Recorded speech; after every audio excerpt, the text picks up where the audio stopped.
The Mongol Empire was the largest land empire in history, bigger than Rome, bigger than anything before it. But here's the weird part. It was built by one man who started with nothing. No army, no kingdom, not even food. As a child, he survived by eating rats, and yet, within one lifetime, he conquered half the known world. So how does someone go from starving kid to ruler of millions? And more importantly, why did it all disappear so fast? To understand that, we have to go back to a place where survival itself was never guaranteed. Somewhere around the year 1162, a baby named Temujin was born into a noble Mongol family. His father Yasuge was a powerful tribal chief. Life was good. Then the Tartars, a rival tribe, poisoned Yasuge. Dead. Just like that. Everything changed. Temujin was about 8 years old. Overnight, the rest of the clan abandoned them. On the steppe, a tribe followed strength. A widow with small children couldn't lead warriors or protect the herd, so the whole group decided they'd be better off without her. They packed up their tents and rode away. Without a tribe, you had no warriors to protect you and no herd to feed you. Temujin's mother, Hoelun, kept her children alive by digging up roots and catching fish from the river. A rival clan rides into their camp one morning and grabs Temujin. They lock a heavy wooden collar around his neck, a thick plank designed to stop a prisoner from running or even lying down properly. He's a kid in chains, but one night he escapes and slips away in the dark. When he gets to a freezing river, he lies flat in the water with just his face above the surface, while his captors search everywhere. One man walks right up to the riverbank, looks down, and sees the boy hiding there. For reasons nobody fully understands, he lets him go. Years later, when Temujin has an army, he tracks that man down and gives him a place in it. The Mongols had very long memories. You're alive! Barely. Good. Now eat something. I'm going to make them pay for what they did to us. Right now, you can barely feed yourself. One day, mother, I'll unite every tribe on this steppe. Start by eating your fish. Temujin survived, and slowly people started showing up. Followers drawn by his loyalty, his toughness, and something they couldn't quite explain. He was building something, but the steppe was full of powerful rivals who had been at this a lot longer. And most of them were stronger than him. If this is your kind of story, you'll probably want to subscribe anyway. To understand what he was up against, you have to understand the world he grew up in. See all the empty space on the map? That's the steppe, a massive, flat grassland stretching from Eastern Europe all the way to China. For hundreds of years, dozens of nomadic tribes roamed across it, fighting each other over the same grass and animals. There was no king or government, nobody in charge, which meant nobody was safe. A family could lose everything overnight, their animals stolen and their camp burned to the ground. If you were born here, your home was a felt tent your mom packed onto a cart every few weeks. Everyone trained with a bow on horseback from the age of about 3, and every tribe prayed to a sky god called Tengeri, who blessed the winners and abandoned the losers. The Chinese empires next door loved all this chaos. Millions of steppe warriors fighting each other meant they weren't fighting China, so the Chinese made sure the tribes never united. In the imperial court, a minister unrolls a map of the steppe and jabs his finger at 2 tribes camped near each other. He sends wagons loaded with silk and silver to the first tribe. The gifts buy their trust. Then his messenger whispers that the tribe next door is planning to raid them. The next morning, the exact same wagons roll up to that second tribe with the exact same gifts and the exact same lie. Within a week, both tribes are at war, each one convinced they're defending themselves. The minister pours himself some tea. They'd been pulling this trick for centuries. How about we team up? Stop fighting, share pasture. I shared pasture with the last guy who said that. He stole my horses. I'm different. That's what he said. What if I marry my daughter to your son? Your daughter tried to stab my son last summer. She's spirited. Hard pass. Nobody could bring these people together. Until one boy, raised in total poverty, figured out how. The Tartars had murdered Temujin's father. The Karait, another massive tribe, were led by a man called Tokhrul, who used to be Temujin's friend. Both had thousands of warriors. Temujin was still the underdog. So he did something nobody on the steppe had ever tried. He stopped caring about whose family you came from. On the steppe, the chief's son always got the best job. That was the rule. Temujin threw it out. If a shepherd's kid fought better than a prince, the shepherd's kid got promoted. He shared loot from battles equally too, instead of letting the big bosses grab the best stuff first. You promoted a shepherd over me. He's a better commander than you. My family has led warriors for 3 generations. And he won me 3 battles in 1 summer. The other chiefs won't stand for this. The other chiefs already work for me. You're going to get yourself killed. People keep saying that, and yet... And when he beat a rival tribe, he didn't wipe them out. He split their people up and mixed them into his own ranks, so they couldn't regroup and rebel. Your enemy's son rode beside your son. Over time, they stopped being enemies. This was completely new on the steppe. Every other conqueror before him had either slaughtered the losers or pushed them out. Temujin absorbed them. Within a few years, warriors from half a dozen different tribes were fighting side by side under the same commanders, and most of them had been trying to kill each other a season earlier. In 1203, Tohrul turned on Temujin, convinced he was getting too powerful. Big mistake. Temujin destroyed the Karaite in a battle that lasted 3 days. Within 2 years, every rival had fallen. In 1206, all the tribes gathered at a great assembly called Kurultai, basically a huge meeting where steppe leaders made big decisions together. They gave Temujin a new name, Genghis Khan, meaning roughly universal ruler. Every tribe on the steppe now answered to one man, and right next door sat kingdoms with enormous walls and millions of people. Genghis Khan had noticed. Those kingdoms had every advantage on paper. Walled cities, trained soldiers, way more people. The Mongols had horses and bows. Turns out, that was more than enough. Every Mongol warrior had been training on horseback with a bow since he was a toddler. They could hit a target at full gallop. Each warrior kept 3 to 5 spare horses and swapped between them mid-ride, so the animals never got tired. A Mongol army could cover 100 miles in a single day. No other army on Earth came close. Their favorite battlefield trick was the fake retreat. They'd charge at the enemy, then suddenly panic and run away. The other army would think they'd won and chase after them. But chasing meant breaking formation, spreading out, losing all discipline. And that's when the Mongols would spin around and fire arrows into the scattered mess. It worked almost every single time. General, the Mongols are retreating!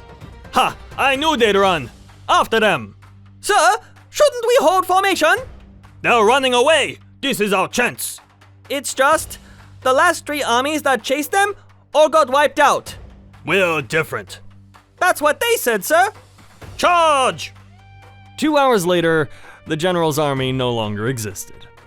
The whole army was organized into neat groups of 10, 100, 1,000, and 10,000.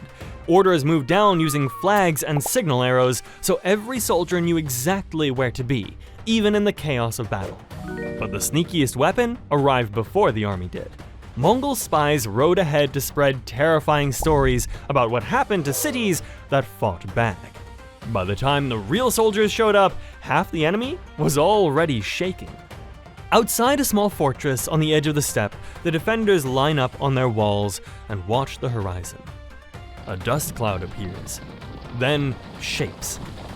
Thousands of riders, stretching as far as anyone can see. The fortress commander feels sick. His whole garrison has 200 men. But what he doesn't know is that half the riders out there are stuffed dummies tied to spare horses, sacks of straw in armor bouncing along on saddles. The Mongols used this trick constantly, making armies look 2 or 3 times their real size. Several kingdoms surrendered without a fight.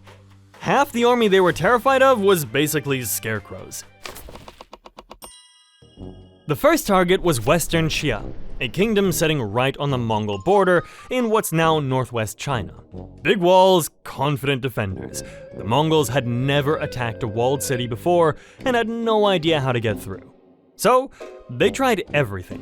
One commander ordered his men to dam a river and redirect the water straight at the city walls. The idea was to flood the defenses and wash them away. It half worked. The water damaged the walls, but also flooded the Mongol camp. They learned from the mess, captured enemy engineers, and forced them to build proper siege weapons. By 1209, Western Xia surrendered.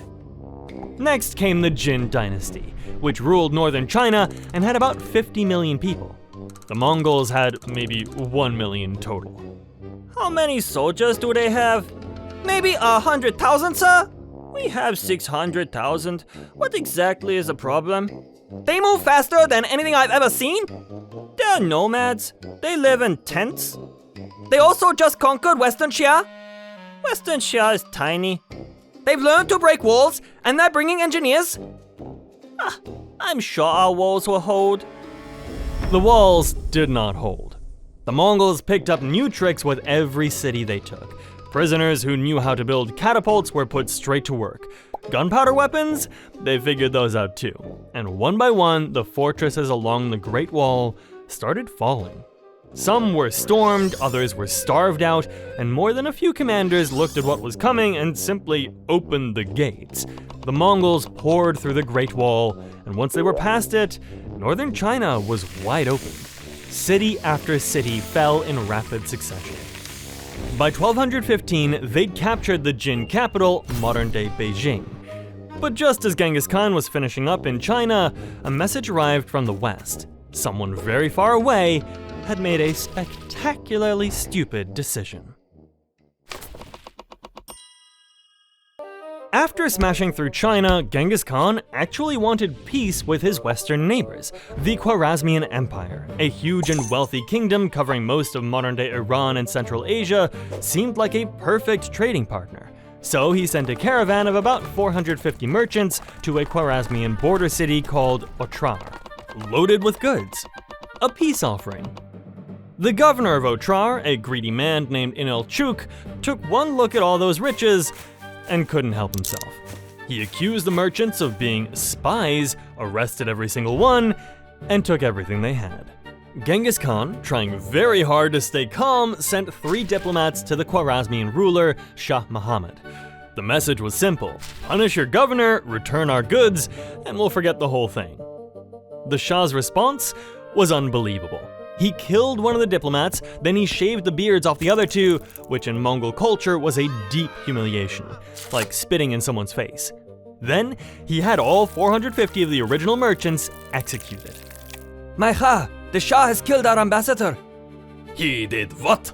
He also shaved the beards of the other 2 envoys. And the merchants at Otrar? Executed. All of them. I sent a trade caravan. I asked for peace. He seems to have chosen war. Then he will get the last war his empire ever fights. I'll ready the horses. In Mongol law, ambassadors were sacred. Genghis Khan stopped his entire war against China mid-campaign and turned his full army west. The Mongols invaded in 1219 with everything they had. Samarkand, one of the richest cities in the world, surrendered in days. Bukhara burned. The Shah fled in panic and eventually died hiding on a tiny island in the Caspian Sea, sick and alone. His entire empire, which had taken generations to build, was completely wiped off the map in about 2 years. All because one greedy governor couldn't keep his hands off a trade caravan. Genghis Khan had now conquered everything from China to Persia. But he was getting older, and one very big question kept him up at night. What happens to all this when I'm gone? In 1227, Genghis Khan died. Around 65 years old, most of them spent on horseback, conquering everything in sight. Now came the hard part. The Mongol Empire had no automatic rule about who takes over. Any male relative could claim the throne. So every time a Khan died, the whole empire held its breath. Genghis had picked his 3rd son, Ogude, as successor. but Mongol tradition said it had to be confirmed at a Kurultai first. Until then, senior widows held real power during the gap, and Genghis Khan's youngest son, Tokhlui, kept the seat warm as regent for 2 years. There was tension. Everyone knew Tokhlui was the better fighter, but Ogude was better at keeping people happy and holding things together. And right now, that mattered more. In 1229, Ogude was confirmed as Great Khan, and he turned out to be one of the most generous leaders who ever lived. Dangerously generous. He'd give away entire treasuries to visiting merchants, hand out military budgets as gifts, and throw feasts that lasted for days. He also built the empire's first proper capital at Karakorum, a city in central Mongolia that became a crossroads for traders, diplomats, and craftsmen from across the known world. Under Ogude, the empire got its first real postal system, a census for tax collection, and a network of granaries to prevent famines. The Mongols were learning how to govern, not just conquer. But Ogude had one serious weakness. He drank constantly, and his family couldn't stop him. You drank 12 cups last night. I only had 6. You're using cups the size of bowls. Technically, they are bowls. The deal was 6 cups. And I had 6 big cups. I'm getting you a thimble. I'll just drink faster. The machine held together. The Jin dynasty in China was finally finished off in 1234, and then Ogude pointed his armies somewhere the Mongols had never gone before. West, deep into Europe. The Europeans had absolutely no clue what was coming. Mongol armies under Pat Khan, one of Genghis Khan's many grandsons, and a brilliant general called Subutai, pushed west through Russia. They burned everything. In 1240, they destroyed Kiev, one of the biggest cities in Eastern Europe. Then, they kept going. Into Poland, into Hungary. Most Europeans didn't even know who these people were. A combined Polish and German army marched out to meet them at the Battle of Legnica in April 1241. Crushed. Done in a single afternoon. One day later, hundreds of miles away in Hungary, King Bela's army faced the Mongols at the Battle of Mohi. Same result. 2 major European armies destroyed in 2 days, in 2 different countries. The Poles lost. When? Yesterday. What about the Hungarians? Also yesterday. Different battle. 2 armies in 2 days? They move faster than our messengers. So who's going to stop them? I was hoping you had an idea. My idea was to hope the Poles would stop them. Way about that. Total panic. Kings packed bags, the Pope wrote desperate letters. There was nothing between the Mongols and Western Europe. Then a Mongol messenger arrived with news from home. Ogude Khan was dead. Too much drinking had finally caught up with him, and Mongol tradition said all senior leaders had to ride home to choose the next great Khan. So the Mongols just turned around and left. Europe was saved by one man's drinking problem. Baghdad in the 1250s was the intellectual capital of the world, center of the Islamic Golden Age, where scholars, poets, and scientists had gathered for 500 years, libraries crammed with books, markets overflowing with gold. If you wanted to find the smartest people alive, this was the place. The Mongols were heading straight for it, led by Hukhlegu, a grandson of the great Khan himself. They sent a message to the city's ruler, the Caliph al-Mustasim. The Caliph was basically the most important leader in the entire Muslim world, like the Pope, but for Islam.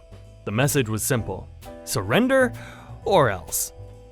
My Caliph, the Mongols have sent terms. Surrender and you live. Surrender Baghdad? Ha! They're bluffing. They flattened the Khwarezmian Empire, Samarkand, Bukhara, all of it. We are the center of Islam. God will protect us. They worship the sky. They don't care about that. God did not protect Samarkand. Send the Mongols away. Tell them Baghdad does not kneel. I really wish you would reconsider. I have spoken. The Caliph listened to the people who told him what he wanted to hear. That went about as well as you'd expect. Huglegu's army surrounded the city and tore it apart in weeks. The legendary libraries holding centuries of knowledge about maths, medicine, astronomy, and philosophy were destroyed. The Caliph was captured and killed. 500 years of history, gone. But in 1260, the Mamluks, a powerful army from Egypt, defeated a Mongol force in modern-day Israel. The first real crack in the idea that the Mongols couldn't lose. Meanwhile, the wealthiest place on earth was still standing: southern China. And a Mongol prince named Kublai had a plan for that. Southern China was ruled by the Song dynasty, a remarkably advanced civilization, fortified cities along massive rivers, a powerful navy with hundreds of warships, early gunpowder weapons. These people were seriously tough. Kublai Khan took on the job. But there was one hilariously awkward problem. The Mongols needed a navy, a horse people from a landlocked grassland building boats. Maicha, the Song have a navy. Fine, we'll build one. We're from the steppe. We ride horses. Then we'll learn to ride boats. Boats don't really work like horses. Get me Chinese shipbuilders. The Chinese are the ones we're fighting. Get me the ones we've already conquered? That might actually work. Kublai recruited engineers, shipbuilders, and generals from the parts of China the Mongols already controlled.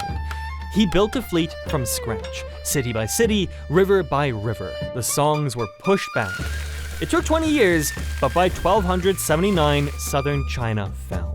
Kublai founded the Yuan dynasty, which meant the Mongols were now the official emperors of all of China. Riding high on success, Kublai tried to invade Japan. Twice. Both times, he assembled one of the largest naval fleets the world had ever seen. Both times, massive typhoons smashed his ships to pieces. The Japanese called the storms kamikaze, meaning divine wind, because they believed the gods had sent them. The greatest land empire in history, beaten by the weather twice. Conquering the world turned out to be the easy part, though. Now, somebody had to actually run it. The Mongols had conquered a territory stretching from the Pacific to Eastern Europe.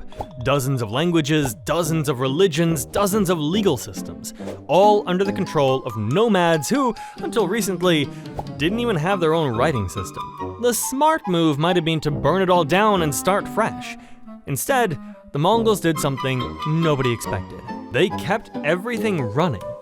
Conquered a city, the same officials who ran it yesterday still ran it today. They just answered to a Mongol governor now. You could keep your religion too, whether you were Christian, Muslim, Buddhist, or anything else, as long as you paid your taxes and prayed for the Khan. This was unusual for the time. Most conquerors forced their religion on everyone. The Mongols genuinely didn't care what god you worshipped. They had Buddhists, Muslims, Christians, and shamans all living under the same laws. What mattered was loyalty and tax revenue. They built a network of roads and relay stations across the entire empire. Riders on fresh horses carried messages thousands of miles in weeks. A message could travel from China to Persia in under 2 weeks, faster than anything else in the world at the time. They created a special passport called a paisa, a metal tablet that worked like an Access All Areas pass. You showed it at any checkpoint and nobody bothered you. Bandits on the roads were hunted down by Mongol patrols, making the routes safer than they'd been in centuries. You're a weaver. Yes, please don't kill me. Kill you? You're coming with us. Where? East. The Khan needs weavers. But my family is here. They're coming too. You'll have a workshop, a house, and materials. So, I'm a prisoner? You're an employee, a well-paid one. Do I have a choice? No, but you'll have silk. The most prized luxury in the empire was a fabric called gold brocade. Making it required Chinese silk, Tibetan gold, and master weavers from Baghdad. 3 ingredients from 3 corners of the empire, all in one workshop. That one piece of cloth tells you everything about how connected this world had become. For centuries, the Silk Road had been a nightmare to travel. It was a network of ancient trade routes connecting China to Europe, crawling with bandits, border taxes, and local warlords. Getting goods from one end to the other was basically a death wish. Then the Mongols took over, and overnight, the whole thing changed. For the first time in history, one single power controlled the entire route from the Pacific coast to the edge of Europe. Traders who used to bribe their way through dozens of hostile kingdoms could now travel under Mongol protection the whole way. Trade exploded, with Chinese silk heading west and Persian spices heading east in quantities nobody had seen before. And it wasn't only goods moving along those roads, ideas were traveling too. Printing technology from China, medical knowledge bounced between civilizations, gunpowder, which the Chinese had invented, started making its way toward Europe. The world was getting smaller, fast. I just got back from China. Took me 4 months. 4 months? Last time I tried, it took me 2 years! Yeah, the Mongol roads are incredible. Fresh horses every 50 miles. What about bandits? Mongol patrols. The bandits are more scared than we are. So the people who burned half the world made it safe to travel? Yep. That's kinda weird. Tell me about it. Around 1271, a young merchant from Venice named Marco Polo set off for the court of Kublai Khan. He traveled for years and saw things no European had ever seen. Palaces covered in gold, cities bigger than anything back home, paper money, which Europeans hadn't even heard of. This era became known as the Pax Mongolica, Latin for Mongol peace, the first real age of globalization. But along those same roads, something else was traveling. Disease, the Black Death, a terrible plague that would eventually kill tens of millions across Europe, spread along Mongol trade networks. The very connections that made the empire great helped spread one of the worst disasters in human history. And before the plague even arrived, the empire itself was starting to crack. In 1259, the great monk Khan died. And here was the problem that had been baked into the Mongol system from the very beginning. No clear rule about who inherits. Any male relative could claim the throne. 2 of Genghis Khan's grandsons both wanted the job. Kublai, who was busy conquering China, and his younger brother, Erik Boh, who controlled the Mongol homeland back on the steppe and thought the empire should stay true to its nomadic roots. Both brothers held their own Kurultai. Both declared themselves Great Khan. 2 Great Khans at the same time. The empire had to pick a side. You've gone soft, brother. You wear silk, you eat Chinese food. I eat Chinese food in a palace that rules an empire. The steppe is our empire. Our grandfather rode horses, not sedan chairs. Our grandfather also wanted to rule the world. You can't do that from a tent. The other Khanates agree with me. The other Khanates will do whatever benefits them. They always have. You've forgotten what it means to be a Mongol. I've figured out what it means to be an emperor. In a camp on the Mongolian steppe, a young commander is staring at 2 letters. One from Kublai, promising gold, land, and a governorship in China, and one from Erik Boh, calling him a true Mongol and appealing to his honor. His lieutenant asks him which side they're joining. The commander holds both letters up. Which one pays better? He asks. The lieutenant points to Kublai's. The commander burns the other one. Across the empire, hundreds of commanders were making the exact same calculation. Kublai won in 1264 when Erik Boh surrendered, but the damage was done. The empire cracked into 4 separate pieces. The Golden Horde controlled Russia and Eastern Europe, the Ilkhanate ran Persia and the Middle East, the Chagatai Khanate held Central Asia, and Kublai's Yuan dynasty ruled China. They shared a bloodline. They shared almost nothing else. Each of the 4 Khanates was surrounded by the culture it had conquered, and slowly, quietly, those cultures started swallowing the Mongols whole. In China, Kublai Khan's descendants adopted Chinese court ceremonies, hired Chinese advisors, and followed Chinese customs. Within a few generations, the grandchildren of steppe warriors spoke Chinese better than Mongolian. In Persia, the Ilkhanate converted to Islam and started living like Persian kings. On the steppe, the Chagatai Khanate couldn't agree on anything. Half wanted to stay nomadic, the other half wanted palaces with fountains. The Kha held a banquet last night. Chinese music, Chinese poetry. So, he's the Emperor of China. He's a Mongol. He's both. You can't be both. Our grandfathers slept under the sky. Our grandfathers conquered this place so we wouldn't have to sleep under the sky. And what happens when we forget how to ride? Then I guess we're just Chinese. That's exactly what I'm afraid of. In a courtyard in the Yuan capital, a teenage Mongol prince is having a riding lesson. He's been living in the palace his whole life. The horse instructor, an old steppe warrior, watches him bounce around in the saddle and winces. Grip with your knees, he says. The prince falls off. The instructor looks up at the sky. Genghis Khan conquered the world on horseback. His great-great-grandson can't stay on one. In the 1350s, a massive rebellion exploded across China. A man named Zhu Yuanzhang, who grew up dirt poor as a monk's helper, rallied millions of Chinese rebels and drove the Mongols out. By 1368, the Yuan dynasty was finished. The Mongols were chased back to the steppe they came from. The Ilkhanate had already collapsed in 1335. The Golden Horde was fading as Russian princes pushed back. But out of the wreckage, a warlord named Timur rose in Central Asia and built his own empire. Centuries later, Timur's descendant Babur founded the Mughal Empire in India. The name Mughal literally comes from the word Mongol, and a famous study claimed roughly 1 in every 200 men alive today carries DNA linked to Genghis Khan's family. The Mongols didn't disappear. They were absorbed by the very cultures they'd conquered. The bloodline is still out there. The Mongol Empire was honestly one of the craziest stories I've ever read about. But somehow, Latin America almost becoming one giant country might be even crazier.